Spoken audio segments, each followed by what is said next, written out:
لو نفسك في أكلة تلمي العيلة كلها على السفرة يبقى لازم تعملي المحشي ده. المحشي النهاردة طعمه هيخلي الكل اللي يدوقه يقولك انت حطيتيله ايه. المحشي ده معمول بمزاج ويفتح النفس، الريحة دي لو طلعت من البيت الجيران هيخبطوا عليكي فورا. محشي بدنجان وكوسة وفلفل، بس مش أي محشي، ده محشي يدوخ. السلام عليكم ورحمة الله وبركاته، اللهم صل وسلم وبارك على سيدنا محمد وعلى آله وصحبه وسلم. النهاردة هنعمل مع بعضينا فيديو جميل جدا، وصفة من اللي بتدخل القلب على طول. محشي بدنجان وكوسة وفلفل، محشي مظبوط وطري وريحته تفتح النفس. بس يا ريت نتابع الفيديو للآخر، ما تنسوش تعملوا لي إعجاب ومشاركة لكل أصحابكم وحبايبكم، واللي ما عملش اشتراك يعمل لي اشتراك. نسمي الله ونبدأ مع بعضينا. هنجيب حلة على النار، نحط فيها شوية زيت حلوين وحتة سمنة بلدي معاهم كده حلوة تطعمهم وتخلي المحشي بتاعنا طعمه جميل. وانا هنا بقى مخرطة بصلتين كده حلوين، هنزل عليهم كده بيها،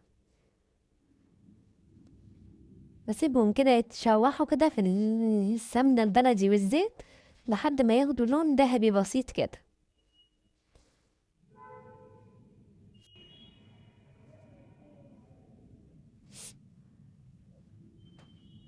شايفين؟ نشوح فيهم كده لحد ما ياخدوا اللون كده، ما بدأوا يتبلوا هون. مش هحمرهم قوي انا، بس مجرد ان انا ياخدوا لون اصفر بسيط كده، وانزل عليهم بقى بصلصة الطماطم بتاعتنا.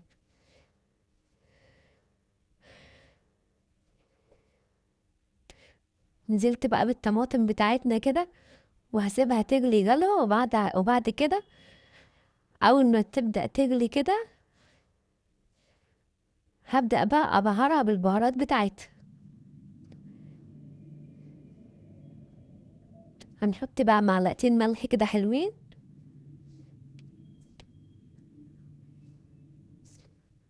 وهنحط معاهم معلقة فلفل كبيرة حلوة، فلفل اسود، ومعلقة 7 بهارات،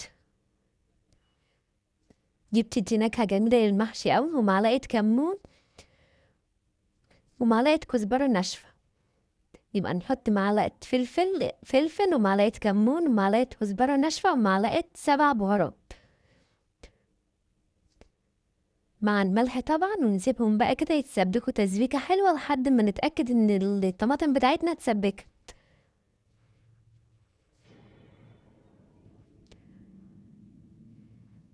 ههدي عليها بقى النار كده واسيبها تتسبك مع نفسها. بعد شوية بقى هرجع لها كده، كده الصلصة بتاعتنا اتسبكت ما شاء الله، وفصلت كده الزيت عن الصلصة. تعرفي ان الصلصة بتاعتنا اتسبكت. اول ما الزيت يتفصل عن الطماطم تعرفي ان هي اتسبكت كده.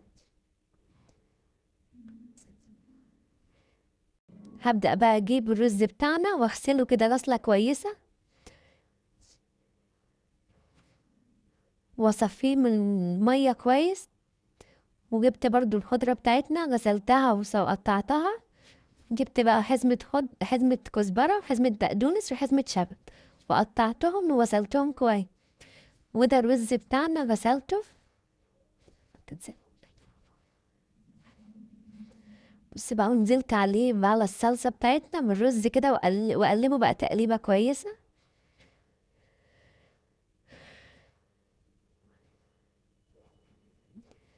شايفين الرز بتاعنا جميل ازاي؟ نقلب بقى عشان الطماطم كده تندمج كلها في الرز ويبقى لونه حلو. وهنزل بقى بالخضرة بتاعتنا جميلة المغسولة المتقطعة، هنزل بقى عليها بيها. الخضرة دي بقى بتغير طعم المحشي خالص وتوديه في حتة تانية. بس لما تكتري تحطي كل أنواع الخضرة تخليها جميل. وهننزل بقى بالسر الجميل بتاعنا، ده بقى السر اللي هيخلي المحشي يطلع مظبوط وطعمه وريحته جميلة. بصلاية كده نقطعها نية مع الخضرة والرز، دي بتدي نكهة جميلة للخلطة بتاعتنا، تخلي الخلطة بتاعتنا جميلة وطعمها جميل وريحتها أجمل. الخطوة دي بتفرق معاكي فرق رهيب. لو عملتيها كده المحشي بصي هيبقى جميل معاكي، بيطلع معاكي جميل. وأقلبه بقى تقليبة كده كويسة. بسم الله ما شاء الله، ريحة الخلطة دي لوحدها كفاية تقولك إن إحنا عاملين محشي في البيت. ريحة الخلطة بجد جميلة.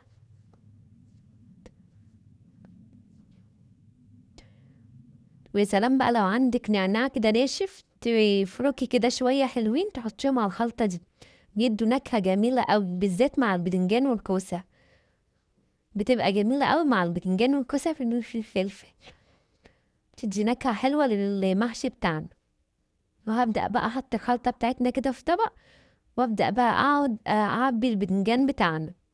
أنا جايبة بقى بدنجان ومقوراه وكوسة وفلفل، هبدأ بقى أعبيهم كده.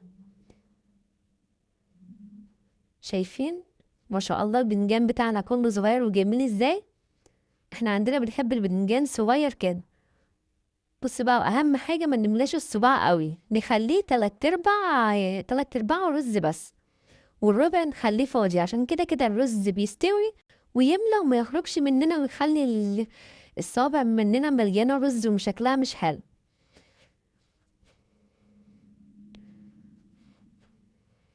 شايفين شكل البدنجان ما شاء الله جميل ازاي، والحلة مرصوصة رصة زي الفل. اهم حاجة نوقف البدنجان بتاعنا كده، ما نحطوش مايل عشان ما ينزلش الرز منه. بصوا الشكل بتاعنا النهائي للحلة جميلة ازاي، بجد شكلها يفتح النفس. كده خلصنا المحشي بتاعنا، هنبدأ بقى نسويه.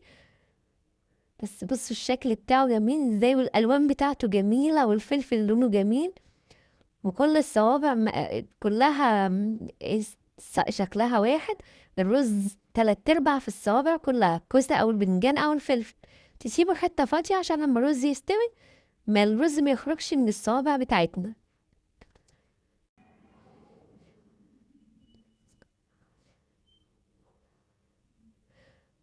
احلى محشي بقى ده، بجد شكله جميل.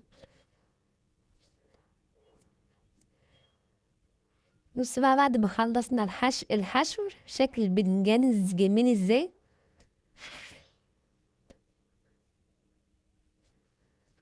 شايفين الشكل بتاعنا جميل بجد، والالوان جميلة، والمحشي زي الفل.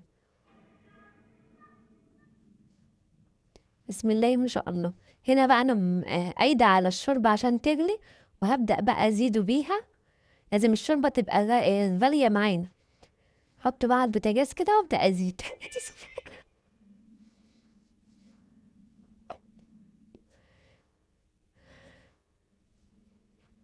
بصوا بقى، نزيد كده بالراحة واحدة واحدة كده.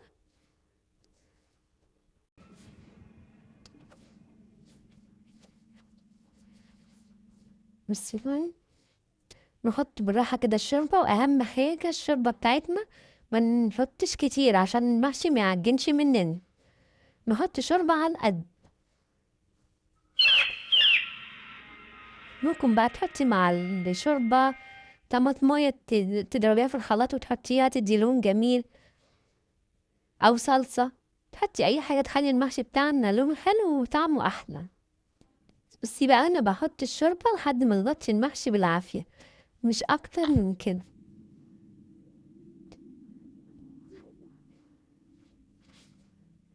الريحة هنا بقى بدأت تطلع، ودي علامة إن المحشي هيبقى تحفة.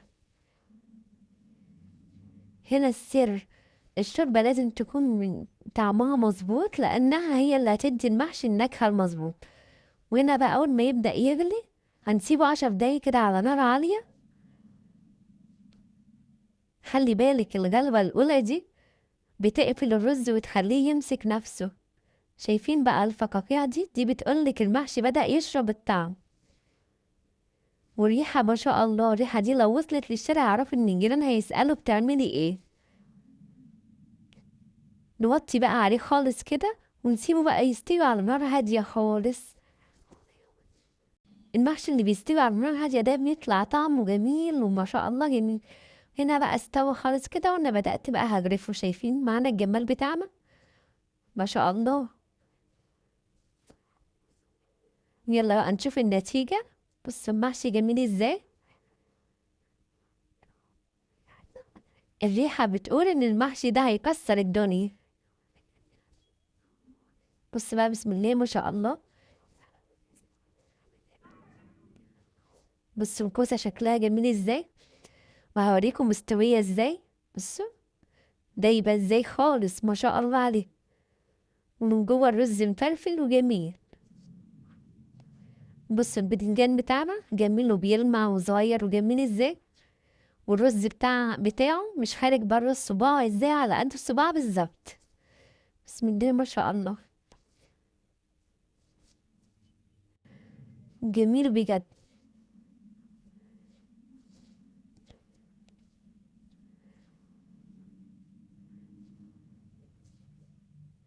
انتي بقى ممكن تقدميه مع لحمة، مع فراخ. انا هنا عملت فرخة كده مشوية لولادي معاها، طعمها جميل. بصوا الشكل بتاعها، شويها في الفرن كده جميلة، فرخة على قدنا كده جميلة، وأحطها مع المحشي تدي طعم جميل مع المحشي، وتخلي شكل الطبق بتاعنا جميل.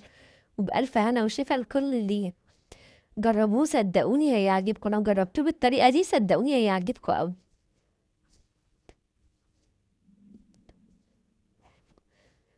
بصوا المال بتاعنا عامل ازاي، والطبق بتاعنا ما شاء الله جميل.